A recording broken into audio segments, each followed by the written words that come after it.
Welcome to Uncommon Knowledge. I'm Peter Robinson, shooting today in Fiesole, a town in the hills above Florence, Italy.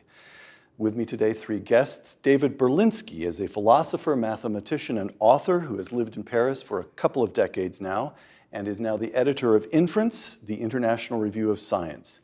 David Gelernter is a professor of computer science at Yale and the author of a number of books, including most recently The Tides of Mind, Uncovering the Spectrum of Consciousness.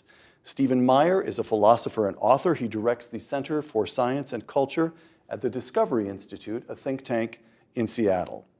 Here's what brings us together. In the Claremont Review of Books this past spring, David Gelernter published an essay titled Giving Up Darwin. Quote, Stephen Meyer's thoughtful and meticulous book, Darwin's Doubt, convinced me that Darwin has failed. The Deniable Darwin and Other Essays, a book by David Berlinski, is also, quote, essential. David Gelernter, David Berlinski, Stephen Meyer, welcome. Thank you. All right, definitions. Darwin's book is on the origin of species, and to quote from David Gelerner's essay, quote, there's no reason to doubt that Darwin successfully explained the small adjustments by which an organism adapts to local circumstances, changes to fur density, or wing style, or beak shape. Yet there are many reasons to doubt whether he can explain the big picture, not the fine-tuning of existing species, but the emergence of new ones, close quote. Okay, I'm a layman, I know nothing. Start by convincing me, somebody, that you're not just defining the term species to Darwin's disadvantage. Who wants to take that one? David? There really is very little disagreement on the issue of what a species is, and I think it doesn't have to be a technical term. Mm-hmm. I think virtually any alert child knows when he passes from one species of pet creature to another species, or when dog, cat. Yeah, a cow or a sheep or something like that. This is part of our innate view of the universe. Nobody wants to define anything to Darwin's disadvantage. I think you're looking at three scientists here, and I think every one of us has appreciated, and I am speaking only for myself, but I'd be surprised, appreciated the beauty of what Darwin did. It certainly was no joy to conclude that Steve was right. It was no joy for me to give up a beautiful theory, and one Why that was it was beautiful? such a Why good was it beautiful? explanation. Beautiful is aesthetic, so there's something subjective about it, but explain that. Why did Darwin strike you as beautiful? Each year of my life, I am less convinced that there's anything at all subjective about beauty. Oh, really? The fact that here we are in Florence, and every single person in the city wants to see the Michelangelo self-portrait I mentioned to you, and the slaves in the Accademia, and the great paintings in the Uffizi. People come from all over Asia. People come from Africa. They come from all over the world. There's spectacularly little disagreement. I mean, there's disagreement about theorems and topology also. When people say, I believe the proof, I don't believe the proof. There's disagreement about everything in human life, but I think less about the greatest art than about any other subject. Beauty is something that I think scientists tend to agree on to use as a pointer in the direction of truth. Darwin's theory struck me as beautiful insofar as it explains big things by generalizing little things. You mentioned the change in the density of fur on a creature with fur, the shape of the beak of a bird or of a feather of a bird. Darwin can explain those things by principles of natural selection. And when he says, well, we can go from these little changes, a beak is 3 inches as opposed to 3 1/4 inches, we can use the same mechanism by which we explain that to explain why there are sheep and cows, why there are monkeys and also orangutans, and why apes are different from monkeys. The fact that we can explain this huge question of where species came from, the origin of species, using the same mechanism that will work for tiny variations in the fur of a sheep or the beak of a bird is one aspect of what makes the theory beautiful. I mean, other people look at it from different points Just of view. quickly, because I want to go into the arguments against, but did you have the same response? Does Darwin strike you as beautiful? Never for a minute. Stephen? It was a comprehensive synthesis, and so from the standpoint of what scientists look for, it had an appeal. It was also a well-argued book, The Origin of Species, but it was well-argued on the basis of evidence that was known in the 19th century and not things that we've learned mostly from the 20th and 21st. Okay, we come to that now. Again from David Galanter's essay, quote, Darwinian, the fossil record, problem one, the fossil record, Darwinian evolution, I'm quoting you, is gradual, step by step.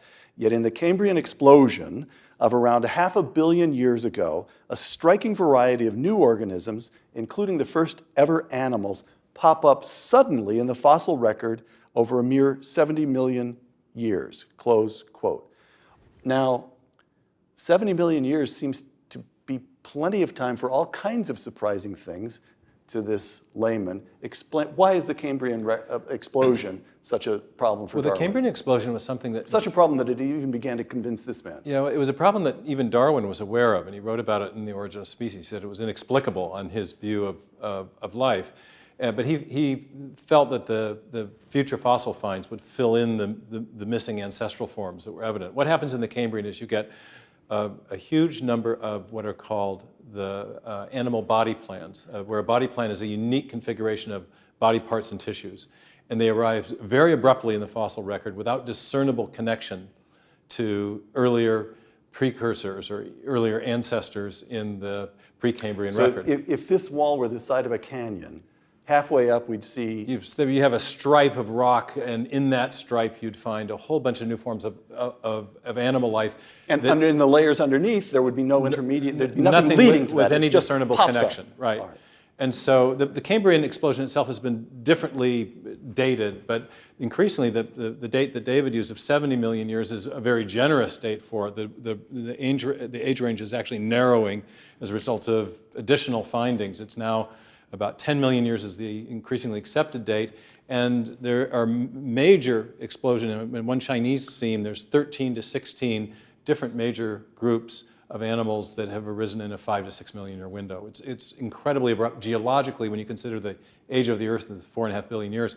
It's also very abrupt biologically, because there is a mathematical branch of Darwinian theory called population genetics that allows us to calculate how much change, evolutionary change, we ought to expect in a given amount of time if we know things like the mutation rate, the generation time, the population sizes. And 5, 10, even 70 million years is a blink of an eye in terms of the calculations that can be made for what are called waiting times. And the expected waiting times for the amount of change that's evident in the Cambrian blow out the time scale, if you will. They're hundreds of millions or billions of years. So this is a really unexpected event, both biologically, mathematically, and geologically on a Darwinian view of things. All right, back to David Galanter. We move from the fossil record. I'm coming to you. Go nowhere. I'm patient. Oh, thank you, David Galanter. Darwin's main problem is molecular biology. Now, this is complicated to me, but I'm going to continue quoting your essay and then ask somebody to unpack it for this layman here, for this layman who can't tell a cat from a dog apart. The species,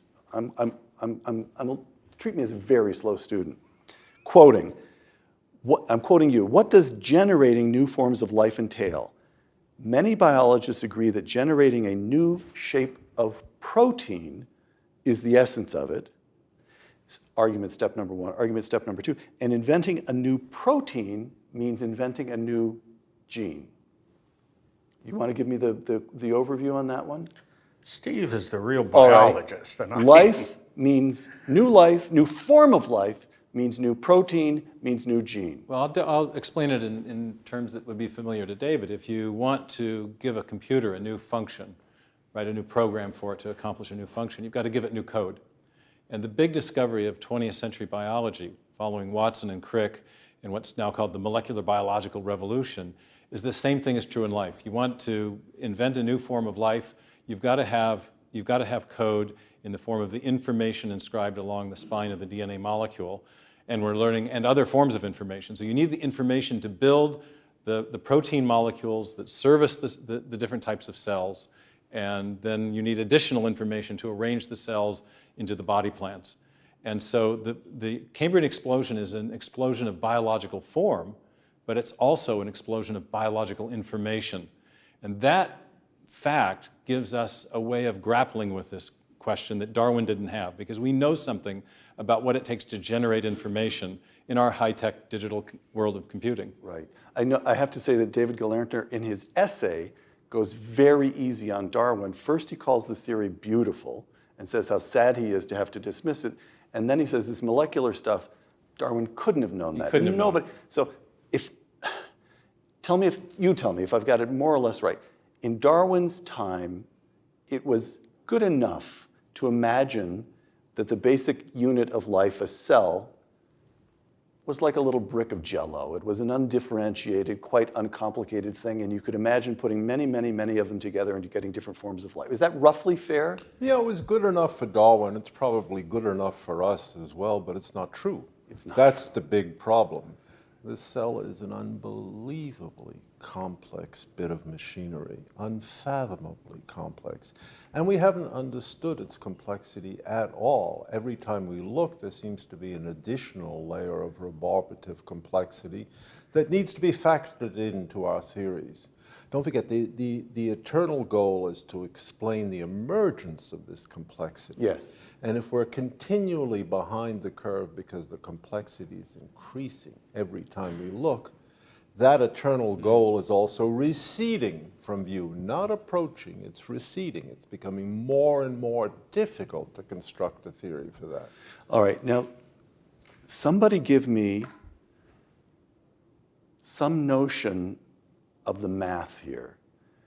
Things are more complicated than Darwin knew. We understand that producing new forms of life now means not just new shapes, new activities in which life engages, but a prior code. Or is that fair? You're the man who knows code. You know, the mathematical element of this, not of population genetics in the complex, sophisticated, predictive sense that Steve was referring to, but just the simple issue of the code. It is remarkable for young people to learn in high school. It's remarkable for me, or in elementary school, to learn that proteins, molecules are assembled because there are codes. There are codes in the nucleus of cells that spell them out, character by character, codon by codon. This codon means this amino acid, and the next one means that, and the next one means that. But the mathematics underlying these codons is very simple, and Darwin could perfectly well have understood if he had the facts. Each one of these positions has to be occupied by one of 20 amino acids. Okay, so you pick one of 20 guys for this position, and one of 20 guys for this position. You talk about visualizing a string of beads. Yeah, like a string of beads. As you're building a protein. Yeah. So you have four different colored beads, roughly? I'm building a protein out of amino acids. Yes. And I'm doing it by choosing the amino acids one by one by one by one by one. Yes. And I have 20 choices each time. Now, if there are several hundred of these things in the string, in the bead, in the necklace, it's a big necklace that wraps around your neck 18 times. So there are several hundred, or 5 times, whatever it is. That's a huge number of possible choices.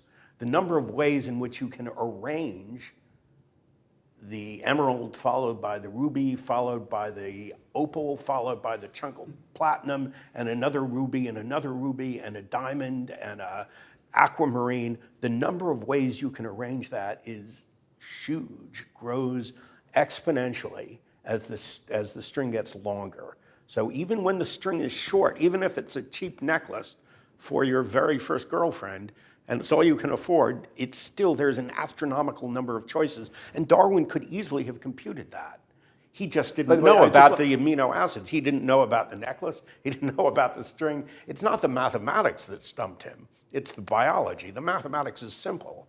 A high school student can compute how many choices there are if there are 20 gems for position number 1 and 20 gems for position number 2, and you have 60 gems altogether. And the task here let me. It's 20 to the 60. Try to mute. So I'm quoting from your. Even you can. Even I got it. You got it right.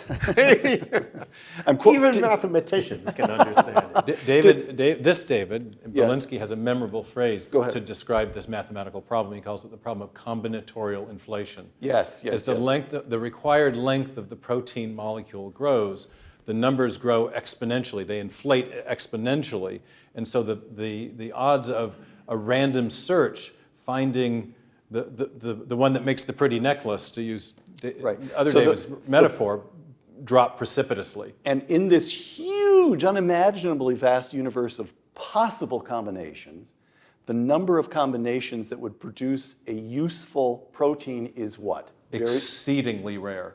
Exceedingly rare. And this is what we didn't know until the last couple decades. There was an extraordinary conference in the 1960s held by, convened by a number of MIT scientists, some of whom David knew very well, Murray Eden, Marco Schutzenberger, and they were the first to see the mathematical problem with Darwinism. They called it, their conference was called Mathematical Challenges to Neo-Darwinism. But at the time, they could compute the number of possible arrangements, but they didn't know at the time how many of the arrangements would result in functional proteins that would do a job in the cell. And so they didn't know, they couldn't exactly measure how hard the search would be on a random basis. Especially the computer scientists, Murray Eden and others, knew that based on computer science, if this is functioning like a true linguistic system, it's unlikely that you can do a random search and find a meaningful string of characters in DNA that will produce a meaningful protein. Okay. But people didn't know in the 1960s. By early 2000s, there have been a number of different experimental measures of the rarity of the functional genes and proteins versus all the gibberish sequences. Right. And for example, just one result, for a short protein 150 amino acids long, the ratio is one protein that will fold into a functional structure compared to 10 to the 77th gibberish sequences. So the ratio of functional to non-functional is 1 over 10 to the 77th power. Okay, so functioning proteins are extremely rare. It's very hard to imagine random mutations leading to functional proteins, except that, and here I quote Dr. Galanter again, but the theory understands that mutations are rare, and successful ones even scarcer. Darwinism knows this. To balance that out, there are many organisms and a staggering immensity of time. Your chances of winning might be infinitesimal, but if you play the game often enough, you win in the end. Correct? That's the And theory. that's the question. Do you play it often enough? There's always an often enough, and the question is, does the history of life with which Darwin was concerned allow you enough chances to make it at all probable, let's say, or even possible that you'll hit on one, statistically, that you'll hit on one of those amazingly rare necklaces that folds up into a protein that can be stuck in a cell and actually doing anything.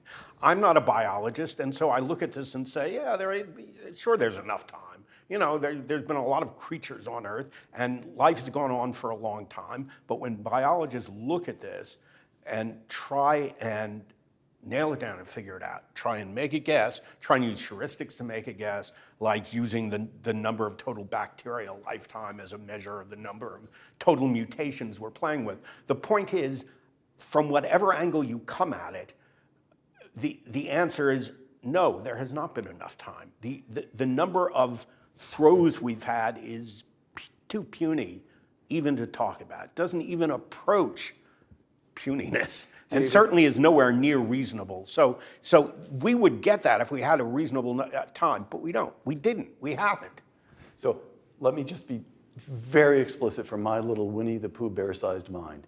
You are saying that Darwin is unlikely it's unlikely that species arose the way Darwin said, or you are saying it is impossible. Darwin was just mystic. Lovely man, beautiful idea. There's hardly a difference. There's hardly a difference. Unlikely, impossible. We're talking about odds that are so prohibitive. If you wish to say it's impossible, fine. I'll defend you saying it's impossible. If you wish to say it's highly unlikely, I'll be in your corner as defense attorney as well, but there's no practical difference. Look, we've known It about just didn't these happen things that for way. hundreds of years. Right. You get a million monkeys at a million typewriters, all of them typing at random. We know they're not going to produce the collected works of Shakespeare in anything like a reasonable amount of time. It's like that wonderful episode of The Simpsons. Do you remember it? Mr. Burns has a million monkeys typing in a million typewriters. They're going to produce the greatest novel ever written. He pulls out one sheet of paper and says, it was the best of times, it was the blurst of times. It was the best of times. It was the blurst of times. You stupid monkey. Stupid monkey. Or to put the discussion down even lower, the Jim Carrey film, where he's trying to get a date with a young lady he fancies, and she tells him to go away. He says, well, what are the odds a girl like me and a guy like you could get together? You know, not good. And he says, what do you mean, not good? Well, like 1 in 100? And she says, like 1 in a million. And then he says, but if there's a chance. So you're telling me there's a chance? Yeah! I read you. Here's a precise way Yes. of cashing out this probabilistic argument.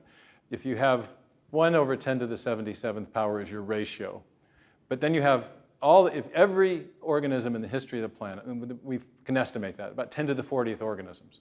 So you divide Bacteria, little tiny things, everything, every time mosquito, one of those- every bacterium. Yeah, every time one of those replicates, there's a possibility for a mutation that could search the space of possibilities.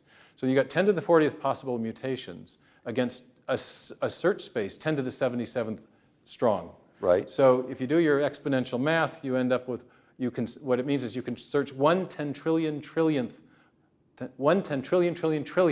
of the possible combinations. So in that case, are you more likely to succeed or fail?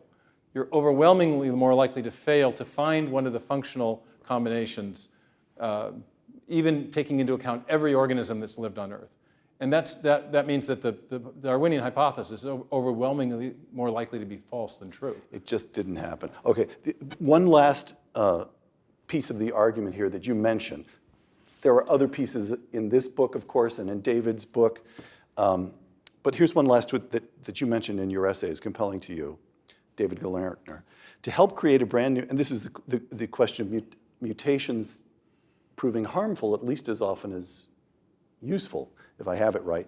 To help create a brand new form of organism, a mutation must affect a gene that does its job early and in the development of the life form and controls the expression of other genes that come into play as the organism grows.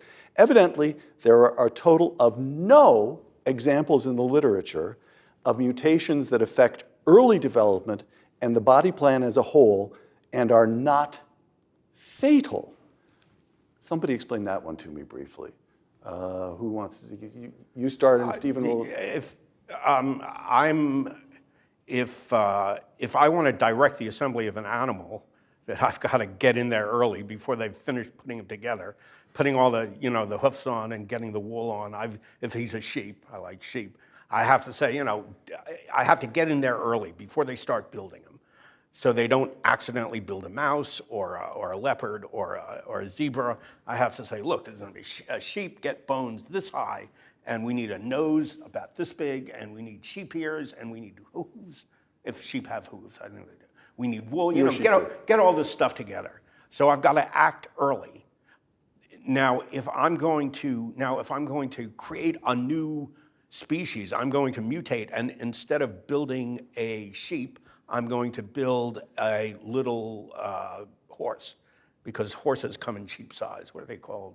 Well, anyway, they're called Shetland ponies? Or To do that, there may be a mutation that makes me order purple wool, or the wrong color hooves, or a stomach that won't quite fit.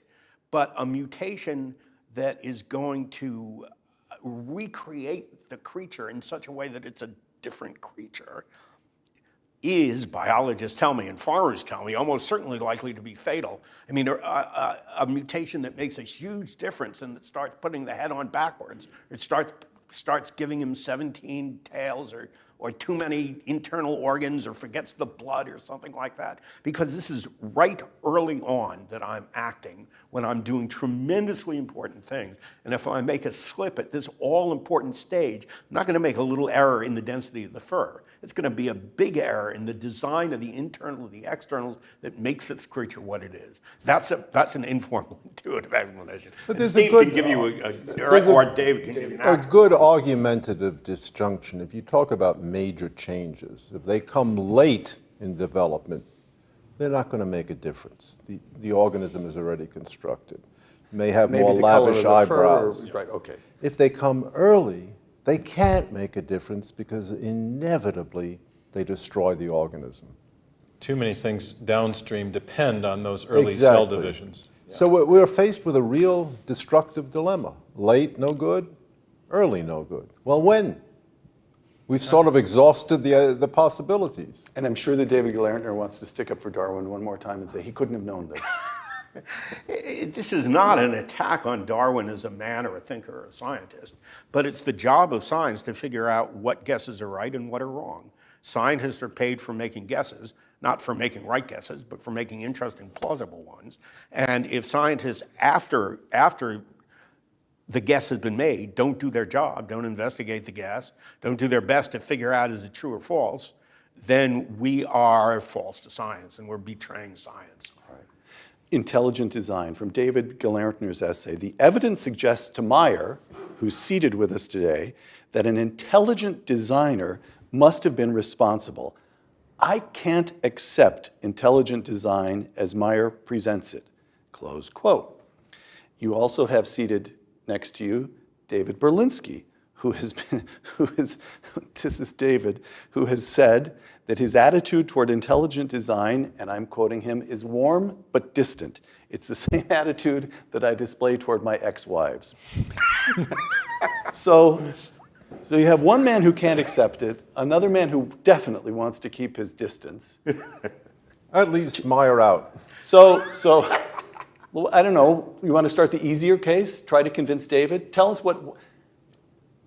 what intelligent design is that distinguishes it from some kind of effort to sneak God in by some back door. Sure. The intelligent design... But parenthetically, just one word. Yeah. That's definitely not Steve's intention.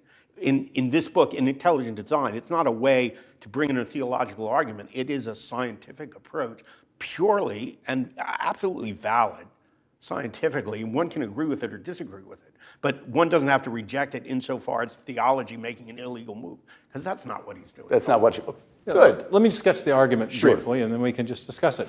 The big discovery of the 1950s and 60s was that the DNA molecule encodes information in a roughly digital or alphabetic or typographic form. Why do you use the term digital? Well, because in computer science we have characters, zeros and ones. I see. This is Crick, 1957. It's the sequence hypothesis. He realized that the information in DNA, or the chemical subunits of DNA called nucleotide bases, were functioning like alphabetic characters in a written text, or like the zeros and ones in a section of computer code.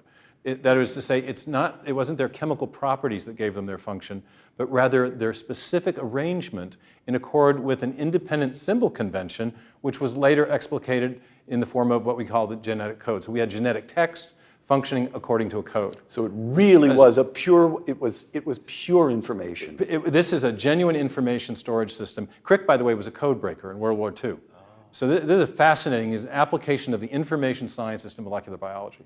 Now this is the argument that I make, is that what we know from experience is that information, whether we find it in a hieroglyphic inscription or a paragraph in a book or information embedded in a radio signal or in a section of computer code, whenever we find information and we trace it back to its ultimate source, we always come to a mind, not a material process.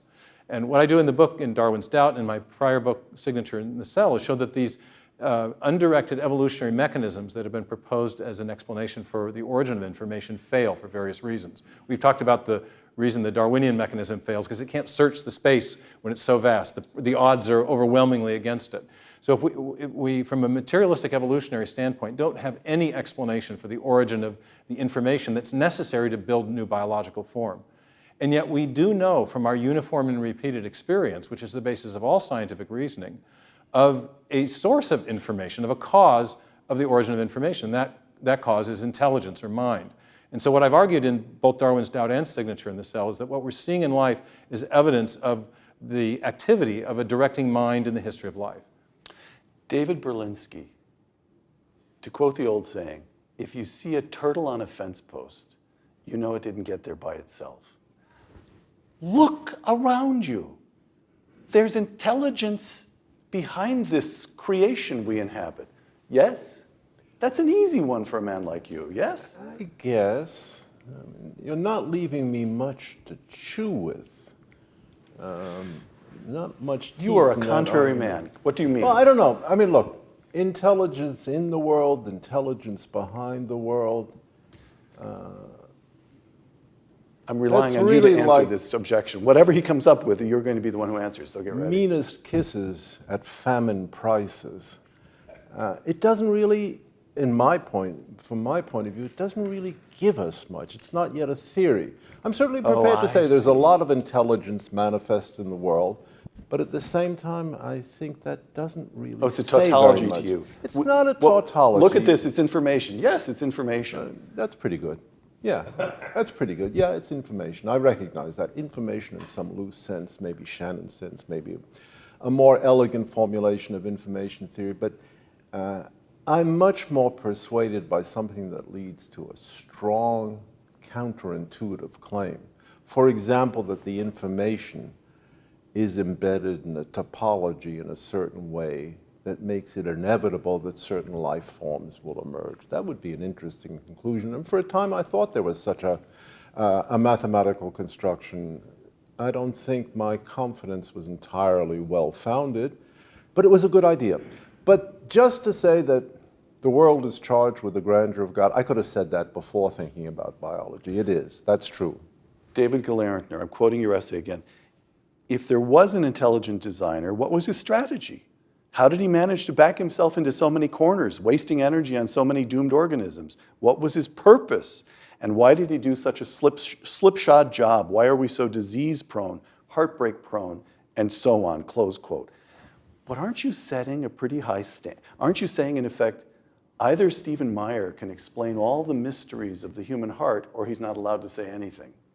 That is to say, the difference between a purely materialistic view, that all that we see around us came about purely as a matter of chance, and Stephen's view that there is intelligence, however little we can say about it, however little we understand what we mean by that, that's still a fundamental finding. The question is whether the world around us that you're pointing at meets your standard of intelligence. Whether the design that we see is in fact an intelligent design or a total mess. When I look at the world at large, I see a mess. When I look at the mind of man, I see a worse mess. I see a creature as likely to do bad as good, or more likely. I see many creatures who are fated to die out without leaving any contribution that we can associate with value, not even becoming oil or something like that. I don't look at the world as we know it as more likely the result of intelligence than random playing around, than just random taking your chances. I think if you took your chances, you'd come up with a mess like the world. You'd have some lucky breaks. There's some really great people. There's some beautiful cities like Florence. There are all sorts of wonderful things. Michelangelo down in the valley, right? There are wonderful things, but on the whole, I would fail this world if I were grading it. And this is an important point in the Talmud, by the way. I won't make that. There's a famous argument between Beis Hillel and Beis Shammai, two schools of thought who lived at the same time, famous for disagreeing about everything. One of them was a lot like David. But there's only one question on which they ever agreed, and that question was, is it good that the earth was created? Is it good that the universe was created? Is it good that it happened? And Hillel says, and Shammai agrees with him, no, it's a catastrophe. If we had to go back and do it all again, we'd have to tell the Almighty, don't do it. The suffering outweighs the good. All right. Stephen? So if it's intelligent design, it wasn't that intelligent. I look at it a little differently. I see two things when I look at nature. I see evidence of design, or aboriginal design. Aboriginal meaning? From the beginning, in different groups of organisms. From the get-go. But you also see evidence of decay. And that's also something that's consistent with when designers make things, then there's this thing we call entropy. And I think here a theological perspective does help, because I think from the Judeo-Christian perspective, you would expect to see both evidence of original creation or original design, but you would also expect to see that something's gone wrong in nature as well. And I think we see both. So my theological perspective does inform my ability to answer that question about the things in nature that don't look so well. It's interesting, for example, the problem of virulent bacteria, nasty, nasty bugs. They are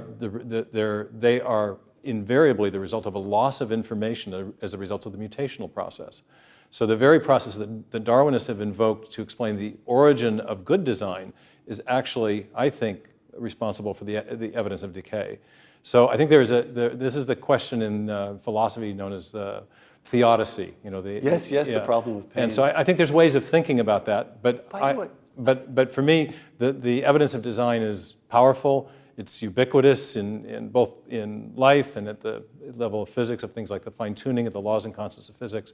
So I see a very powerful signal of design, but I don't deny the decay and the suffering in the world, and I have a theological way of understanding that. If the bad viruses are always a result of that fits the theology perfectly. The theology suggests that good is the entity. Evil has no independent existence. It's always a defect or a shortcoming in the good, right? Isn't that right? I think it does fit, and there's quite a lot of microbiology that actually supports that viewpoint. Back to you, Dr. Gillerinkner. What are two of the great Jewish minds in history doing, saying that creation is bad, when the beginning of the Hebrew Scripture is God saw that it was good? We're departing from Darwin just a bit, but I can't resist. I can't resist that one. It's absolutely true that he saw that it was good, and both of the two creation stories agree that the world is a good thing, and yet immediately, as far as the Bible is concerned, men start screwing it up. From Adam and Eve to Cain and Abel to Noah and his ark to the stories of the patriarchs and the world in which they lived, to Moses, who leads Israel to the promised land, and the people are a bitch. They're constantly fighting, arguing, struggling, being a nuisance in every conceivable way. So God creates a perfect world. On the other hand, he hasn't created a perfect creature. That's why we are obligated to study and struggle, study the good and try to struggle in that direction. But I want to say, I have no theological argument with Steve. My argument is with people who dismiss intelligent design without considering it seems to me, it's widely dismissed in my world of academia as some sort of theological put-up job. It's an absolutely serious scientific argument. In fact, it's the first and most obvious and intuitive one that comes to mind. It's got to be dealt with intellectually, not by the bigotry, the anti-religious bigotry, which is one of the most important facts of the intellectual world in the United States, in the West generally today. The case for intelligent design is not based on, we can have a theological discussion as we've had a bit here, but the case for intelligent design isn't an interpretation or a deduction from the scriptural text. Right. It's an inference from biological evidence, and in that sense it's different. And he makes that assertion, and you say, yep, he's being honest about that. And anybody can check. Not only that, but I think it's an important assertion because outside the scientific world, one might not know how ideologically bent the world of science, parts of the world of science are becoming. I say it with real sorrow, and it's certainly not true of every scientist or even of most scientists, but we have a cautionary tale in what happened to our English departments and our history departments. It could happen to us. All right, God forbid, you're setting up my last round of questions here. I'm going to quote you once again, David Gillerinkner. Darwinism is no longer just a scientific theory, but the basis of a world view and an emergency religion for the many troubled souls who need one, close quote. Now, lots of people have invested lots of energy in discrediting Dr. Berlinski and Dr. Meyer over the years. You, Dr. Gelerntner, are a professor of unquestioned competence and achievement in computer science, and computer science is with it, baby. It is right at the middle of the new world we're creating. It's technocracy. We don't have to ask ultimate questions. We just have to deal with zeros and ones. It's totally rational. It's producing a cornucopia of new wealth. And now Gelerntner goes over to the other side? He's been with us all along. So what's the reception been traitor. at New Haven and in your profession, in academia? I mean, that's a serious question. What's going on? Okay. I have to make a distinction between the way I've been treated personally, which is in a very courteous and collegial way by my colleagues at Yale. They're nice guys, and I like them. They're my friends. On the other hand, when I look at their intellectual behavior, what they publish, and much more important, what they tell their students, Darwinism has indeed passed beyond a scientific argument as far as they are concerned. You take your life in your hands to challenge it intellectually. Yes. They will destroy you if you challenge it. Now, I haven't been destroyed. I'm not a biologist, and I don't claim to be an authority on this topic. But and a book review is not the same as a book. It's sort of a satellite around the book. Anyway, it remains the case that I have nothing personally to charge my colleagues with. But what I've seen in their behavior intellectually and at colleges across the West is nothing approaching free speech on this topic, is a bitter rejection, not just a sort of bitter, fundamental, angry, outraged, violent rejection, which comes nowhere near scientific or intellectual discussion. I've seen that happen again and again. I'm a Darwinism. Don't you say a word against it, or I don't want to hear you, period.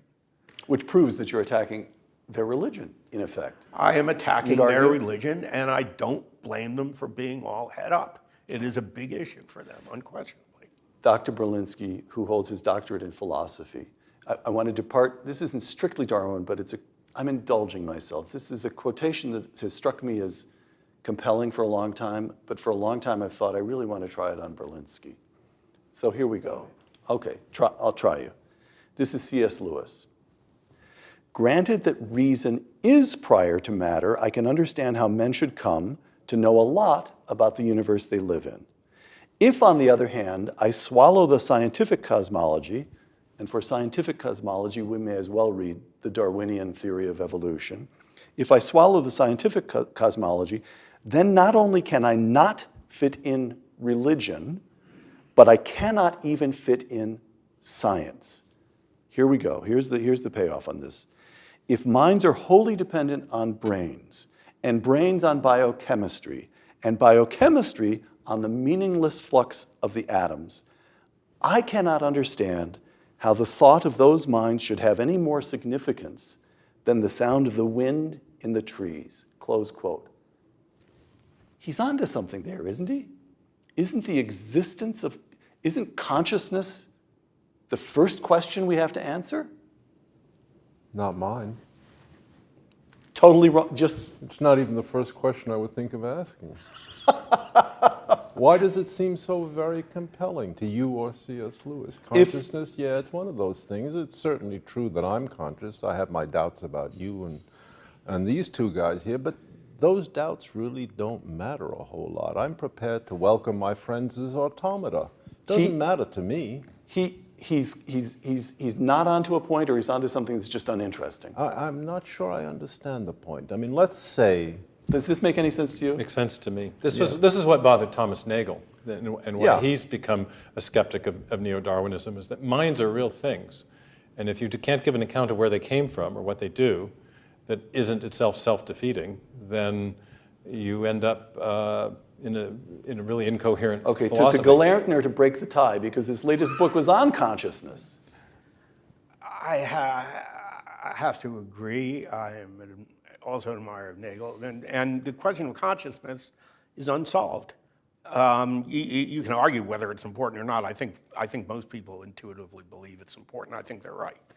But the question of the origins of life and the origins of consciousness are the intellectual bookends of modern science and philosophy. And we can't say much about either of them. We can't characterize either of them, and if we can't characterize them, we're not really in a position to explain how they emerged. That seems to me a prior commitment, to be able to say what we wish to explain.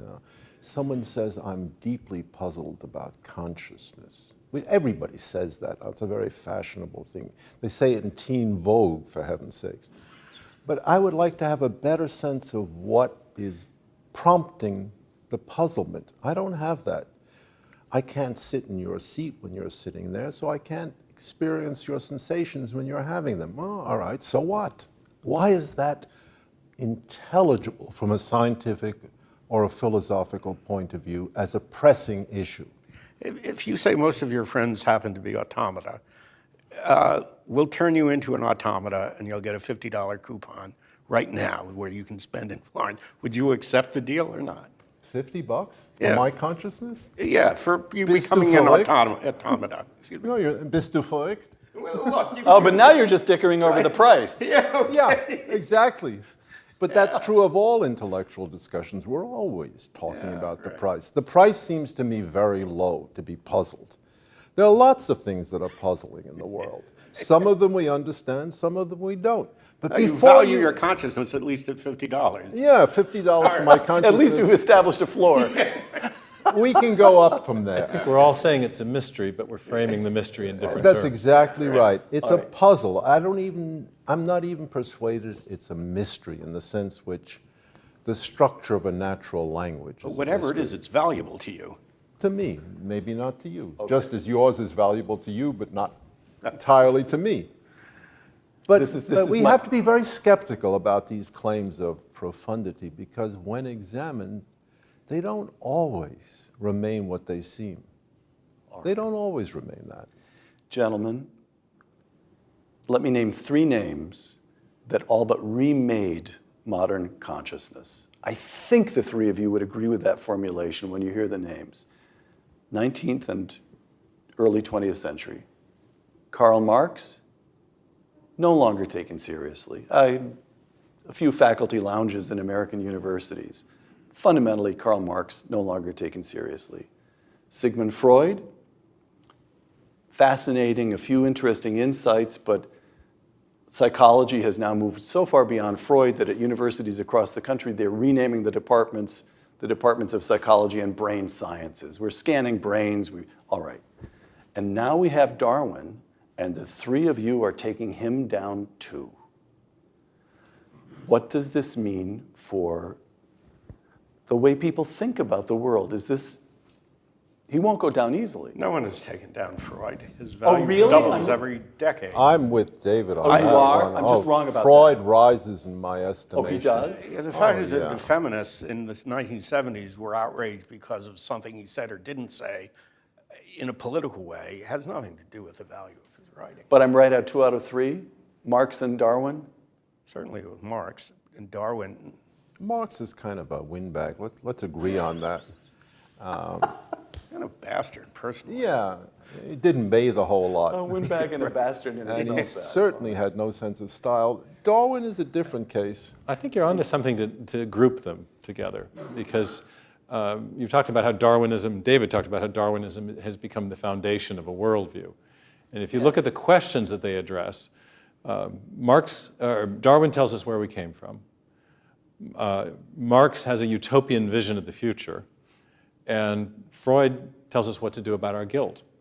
And between the 3 of these great materialistic thinkers of the 19th century and early 20th century, they form the basis of a kind of comprehensive materialistic worldview. They answer all the same questions that traditional Judeo-Christian religion has addressed. And so it's understandable when we're talking about some of the intense opposition that Darwin skeptics often face, that it's understandable when you realize that you actually, it makes sense because you're challenging a fundamental plank in the worldview of many of the scientists. Many scientists equate their worldview of scientific materialism with the practice of science itself. And when you challenge one of the thinkers that supports that worldview, you're going to get a very kind of emotive reaction, and that's often what happens. Last question here, and I'm going to quote David Gelernter's essay one final time. Darwin now poses a final challenge. Whether biology will rise to this last one as well as it did to the first when his theory upset every apple cart remains to be seen. How cleanly and quickly can the field get over Darwin and move on? Striking sentence. This is one of the most important questions facing science in the 21st century. Close quote. Is it generational? Does a whole generation of biologists have to die before the field gets over Darwin? What's going to happen here? Might be generational at the very best. At the best. I think that would be a great outcome, is to have the old guard die. But you know, religion is imparted more than anything else by the parents to the children. And the young people have been brought up as little Darwinists. I mean, kids I see running around New Haven are all Darwinists. Anyway, the students in my class are all Darwinists. So these guys know more about it than I do. I'm not hopeful. Well, I think Darwin is eternal. Because Eternal. Eternal. The name is eternal, the idea is eternal, the belief, the commitment, they're all eternal. The theory will disappear, and good riddance to a bad theory. But no matter Excuse me, what... it was a beautiful theory. All right, it's a beautiful theory. Whatever it is, it will disappear. But whatever replaces it will be called Darwinian. No doubt about that. No matter what Christian heresy emerges in the tides of time, it's always called a Christian heresy. This will be a Darwinian heresy. But that legacy, that commemorative legacy, will never disappear. It's part of the history of the subject. Just like Newton will not disappear. But Newton, David Gelernter, see, I'm prepared for that one because I read David Gelernter's essay very carefully. and of course, he based on your work and your work. Several times. As this David says, look, there's a range of physical phenomena, very big things, planets, stars. Newton isn't too good at that. Very tiny things, quantum mechanics, tiny particles we can't see. He's not too good at that. But this huge range, Newton is perfectly predictive. It comports flawlessly with 98% of human experience. That's true. And Darwin doesn't. You have to go farther than planets and stars. Oh, I do? But you're right. I think what David Berlinski's getting at is that Please help me with David Darwinism has Berlinski. filled a niche in our intellectual life that is necessary. You've got to give some kind of account of where all these wonderfully intricate systems we call living organisms came from. And the fundamental commitment of Darwinism is to some kind of bottom-up materialistic account where the molecules get more complex and form more complex molecules in cells, and the cells compete to form more complex organisms.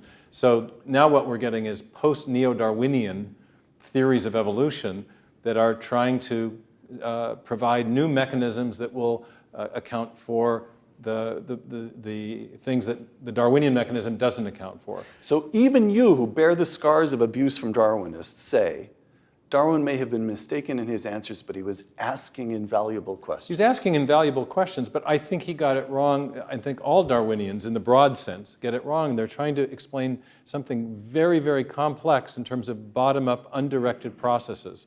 And yet what we see in life, complex miniature machines, complex information processing systems, digital code, these are things that bear the hallmark of mind. And they suggest rather a top-down instead of a bottom-up approach. So I'm sure people committed to a materialistic view of things will continue to generate bottom-up explanations. But I think we're in a new day. We're looking at life in light of our own high-tech digital computing technologies and realizing these systems bear all the hallmarks of design. Let's start to look at life differently. And I think looking at it from a bottom-up Darwinian approach is holding science back. We're starting to make predictions based on intelligent design. Some of our guys were the first people to predict that the non-coding regions of the genome, previously identified as junk by the neo-Darwinians, have in fact are in fact importantly functional. And so looking at life as a design system is actually yielding insights into how life works. It's a new day? You'll go with that? Yeah, sort of. There's been big changes, let's put it this way. I think what we have determined is that Darwin created a 19th century local theory without looking at extreme cases that was reasonably successful for breeders, for the explanation of local characteristics like beak size or the growth of wings, but he entirely failed to explain what he thought he was explaining, the emergence of biological complexity on the species level or higher order levels. He wasn't able, it was a premature question to address an audience about the origin of species. He couldn't say anything about what he did not know, what he could not comprehend. And the fact that he did not know or could not comprehend these things is simply a reflection of the fact that we do not know or cannot comprehend those things in the 21st century. So the question addressed was widely premature in the 19th century. It's still premature. We're just learning the structure of intellectual inquiry necessary to understand something like the biological cell. And it's much harder a problem than we ever suspected. Much harder. David Galertner, last word to you. Do you concur? It is much harder. Yeah, absolutely, it's a fantastically difficult problem. We'll solve it, but it's not going to be simple. David Galertner, author most recently of The Tides of Consciousness. Thank you. David Berlinski, author of many books, all three of you, author of many books, but author, in this case, the relevant volume is The Deniable Darwin and Other Essays, and Steve Meyer, whose book, in this case, the relevant book is Darwin's Doubt. Thank you all. Thank you. Thank you you to for my having friends. Yeah. I'm Peter Robinson for Uncommon Knowledge, the Hoover Institution, and Fox Nation. Thank you.